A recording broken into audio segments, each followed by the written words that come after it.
Hey, what's going on, Steelers Nation? Welcome back to the channel where we break down everything black and gold with analysis, news, and just a touch of fan passion. And today, we've got some serious smoke coming out of Pittsburgh.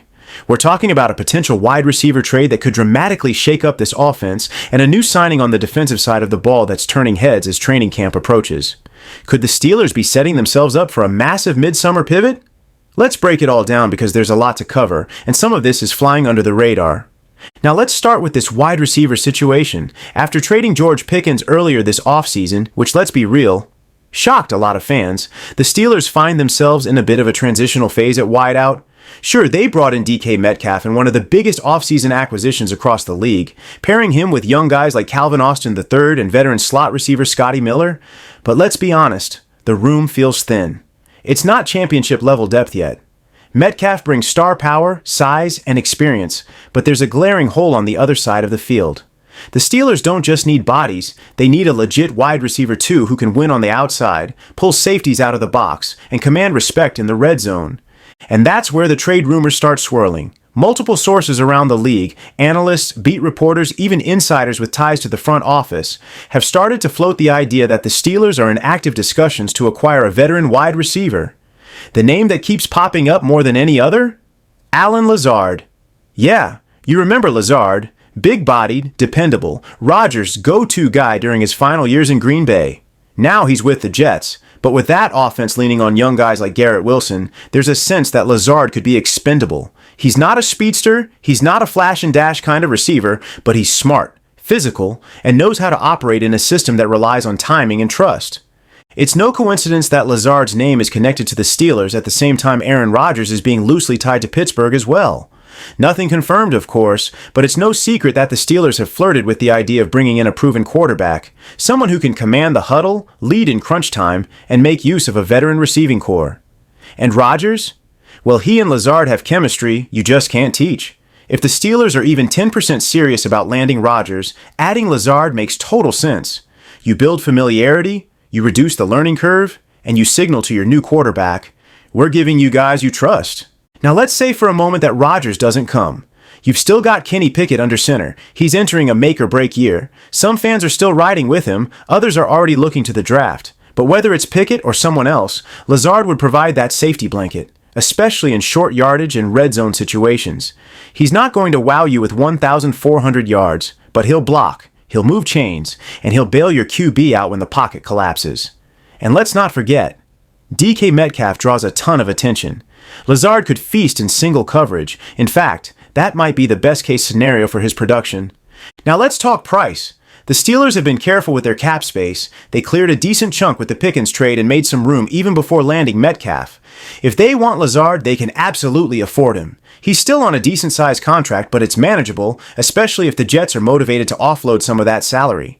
The compensation would likely be a mid-round draft pick, maybe a 4th or 5th. For a guy who could step in as your wide receiver 2 tomorrow, that's a move the front office needs to strongly consider.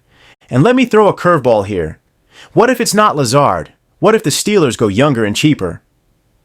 One name that's been floated is Tutu Atwell from the Rams. Now Atwell is a completely different type of receiver. Blazing speed, more of a slot-tossed stretch guy than a sideline technician. But if you want a vertical threat to keep defenses honest, Atwell could be an intriguing option. He hasn't broken out in LA the way many expected, and with that offense shifting its focus again, he might be available for a late-round flyer. The Steelers could take a chance on speed, pair him with DK's physicality, and suddenly you've got a balanced aerial attack. But the bigger picture here is that the Steelers are clearly not done building this offense. They're not settling. The WR room as it stands is one injury away from being in real trouble. Adding a vet is not just smart, it might be necessary if this team wants to compete in the AFC North, where every week is a street fight. Now let's flip to the other side of the ball because the Steelers made a quietly important move on defense that's being overshadowed by the offensive headlines. They re-signed safety DeShon Elliott to a multi-year deal, and this is a move I absolutely love. Elliot was one of the most consistent tacklers on the team last season, notching over 100 tackles and showing real instincts in both run support and zone coverage. He's not a superstar, but he's a glue guy. He makes the plays that don't always show up on highlight reels, but win you games on third down. Re-upping Elliott brings continuity to a secondary that has undergone serious transformation. With Minkah Fitzpatrick traded earlier this year and rumors still swirling about a potential splash signing, maybe even someone like Jalen Ramsey if he becomes available, the Steelers needed a steady presence on the back end. Elliot gives them that. He knows the scheme, he's a vocal leader, and he's not afraid to get physical. He's the kind of DB you want on the field when the game is on the line and you need someone to keep everyone in position. And you know what else this tells us? Pittsburgh is not going into rebuild mode. They're retooling on the fly and they're doing it with purpose. This team is stacking veterans, guys who have been through the wars. You bring in Metcalf, extend Elliott, explore trades for proven wide receivers. That's not a rebuild. That's a win-now mentality. And when you look at the division, Burrow and Cincy, Lamar in Baltimore, and Deshaun Watson, assuming he's functional in Cleveland, Pittsburgh knows it can't afford to fall behind. This isn't the time to develop slowly. This is the time to strike. Also worth noting, the secondary as a whole is deeper than it's been in years. Alongside Elliott, you've got Darius Slay Jr., Brandon Eccles, and potentially Quindell Johnson developing as a rotational piece. James Pierre is back on a one-year deal, and fans should be keeping an eye on Beanie Bishop. Yes, an undrafted name, but he made noise during minicamp and could push for a final roster spot if injuries strike. All of this adds up to a DB room that feels finally like it can adapt to multiple looks. You can play man, zone, disguise coverages, and not worry as much about coverage busts. For a team that struggled at times last year with explosive plays allowed, that's a big deal. So here's where things stand overall. The Steelers are hovering right on the edge of contention. They've got a solid defensive front, an improving secondary, a superstar receiver, and the framework of a good offense. But they're still one or two moves away from being a complete team. Whether it's a WR trade, a splash DB signing, or something else entirely, we're not done seeing movement from this front office, and that should excite every fan in the 412th. If you're a Steelers fan, let me ask you this. Would you pull the trigger on a deal for Allen Lazard, or would you prefer to go after someone like Atwell for less? And how do you feel about DeShon Elliott being re-signed? Solid depth move or just a placeholder until the next star safety emerges? Drop your thoughts in the comments below.